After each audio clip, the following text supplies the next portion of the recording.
First of all, thank you to Suna Versdotter and Frank Schwabe for very good work, and to the Committee on Legal Affairs and great secretariat of this committee for a very good work.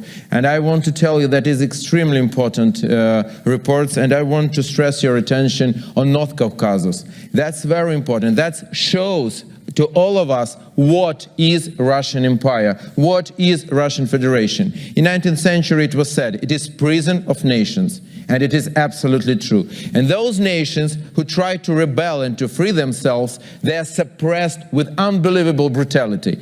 And these, in North Caucasus we saw it. In 19th century there was a genocide of Cherkess people there. In 20th century there was a genocide of Chechen and Ingush people. When they, just imagine, all nation was, two nations were taken to the trains for livestock and sent in thousands of kilometers. One-third of these people died on the way to Kazakhstan, where they were sent. Just imagine this genocide. And at the end of 20th century, when they again tried to rebel for their future and freedom, they again were tortured.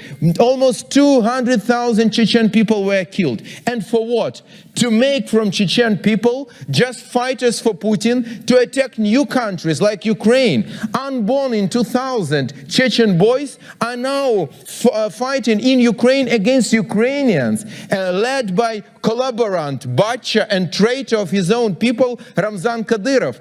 That who made in Chechnya something unbelievable. I mean, there is no even Russian law there. People live in North Caucasus like in medieval times. Murderings, rapings, everything just you can imagine. The killing of people, and they are doing it. And it's here, not far from us. So our duty as Organization for Human Rights, we need to support these people, these nations, small nations of North Caucasus, in their fight for their freedom, because that is the idea of this Russian Empire, to take one nation after other and to use it against others. They now attacked Ukraine, to take Ukrainians, to use them then to attack Finnish people, Polish, Lithuanian, Latvian people. That is the idea of this awful empire, and that is something we need to stop once and forever, because these people, they do not deserve such future, and that is what's going on